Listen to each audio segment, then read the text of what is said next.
Happy 20th anniversary, RCC. Today we're celebrating 20 years of ministry, of inviting people to journey with Jesus. And today is a special day for all of us as I get to interview some folks that have been part of the launch of RCC, as well as folks that have joined the church along the way. Today, I am with the Walkers, Stephanie and Nathan Walker, Mary Ann Cody, and Chris and Amy Snyder. So glad to have you guys here today to share a little bit about the story and the history of RCC. I want to begin by talking with Amy and Chris Snyder. You guys are the original part of the original team that planted and launched RCC.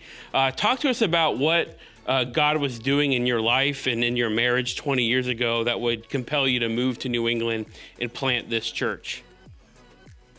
So we didn't move to New England to plant the church. We actually moved to New England for Chris to go back to school.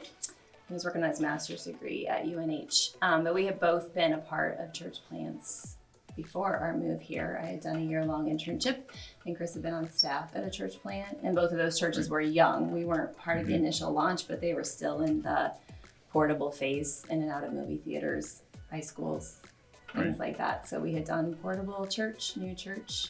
Yeah.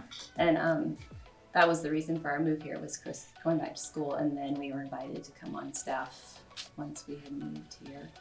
Or I came on staff, I guess. I say we because Awesome. Yeah.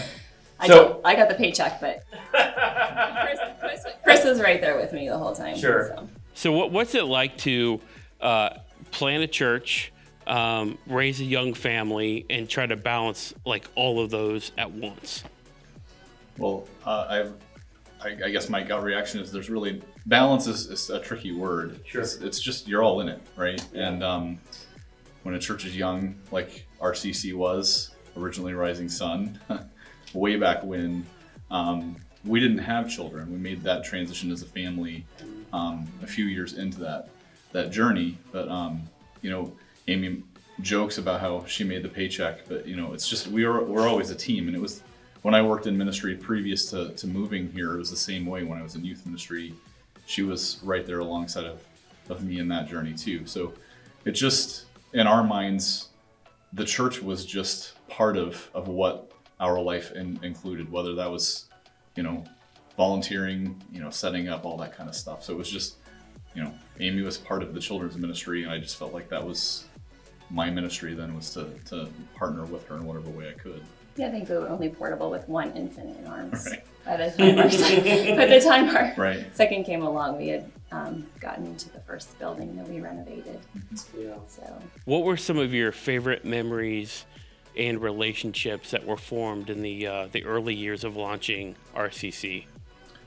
One of the things that stands out to me from the very beginning was setting up classroom spaces in an elementary school to become the place where children would come. And we never knew in the beginning, how many people were going to come, if people were going to come. But one of the things that stands out was we had this camping chair that turned into a rocking chair. And it was a bit of a pain to assemble.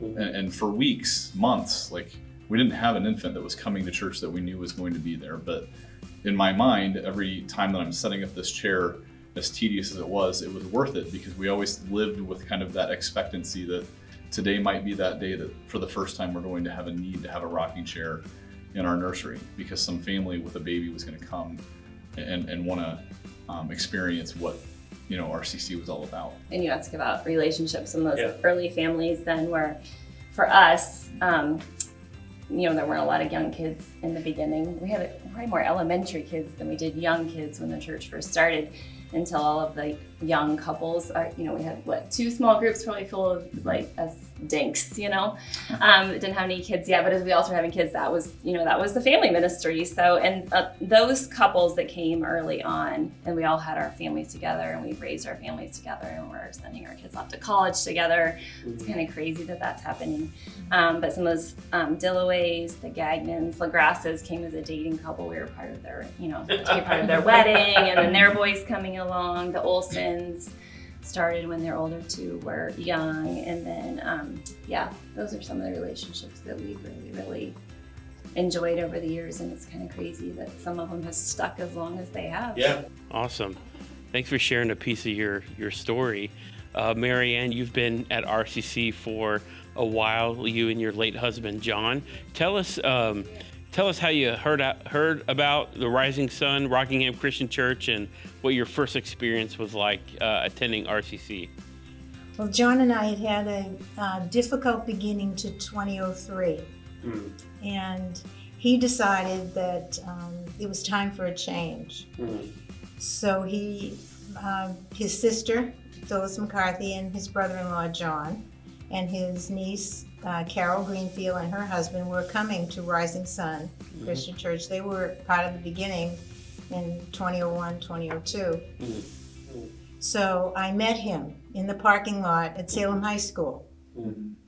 And we walked in the door, and I grew up in traditional churches, you know, the kinds with stained glass windows and pews and all of that. And I walked into Salem High School, and it was quite the experience. I said, wow.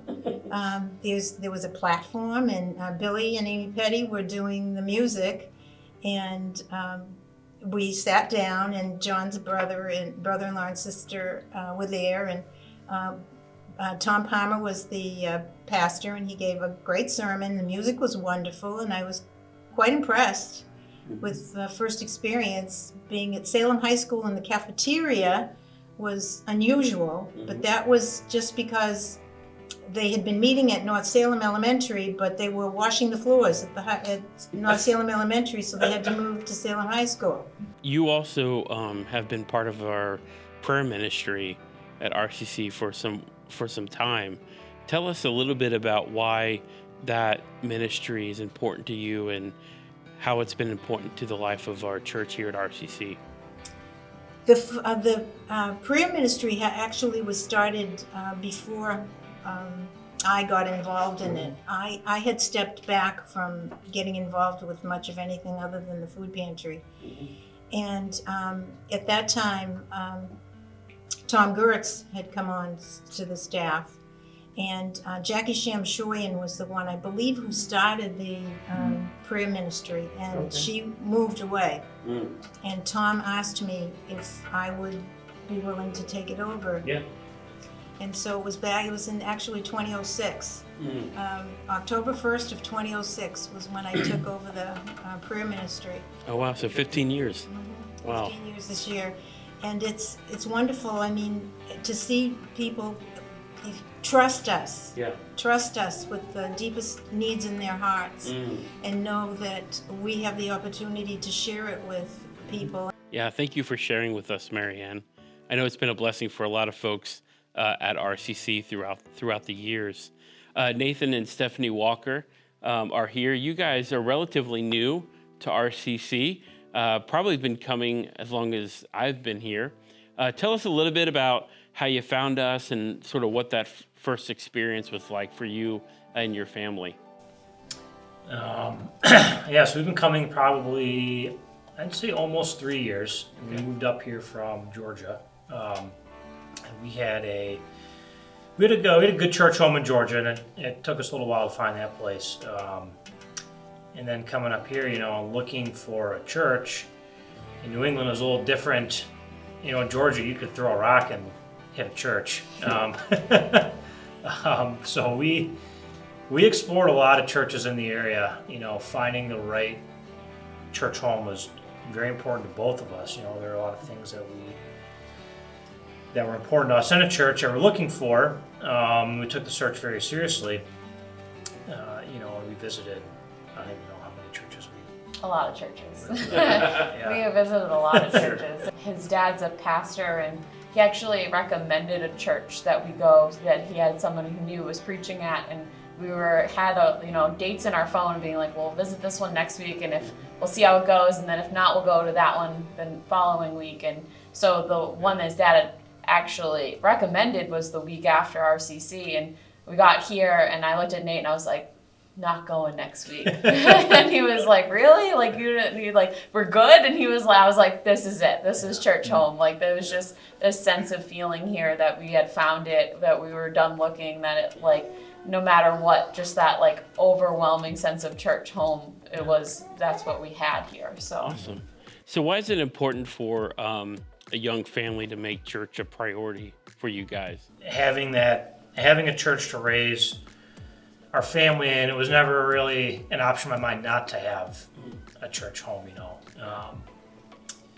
For us in our marriage, and obviously, you know, life throws curveballs at you, and to have that group surround you to be there and walk with you, walk through this journey in life, was very important. I want to thank you guys for joining us today and sharing a bit of your story about the history of RCC. I know that you've joined different times, jumped in the stream throughout the years. Paul tells us in 2 Corinthians 3:3 that you are the results of our ministry. And I know that the people are where they are because of the Snyders and the Cody family, and that will be true of the Walkers 20 years from now. And we're really blessed and fortunate to have you guys here with us today, sharing a little bit about your story at Rockingham Christian Church. So thank you.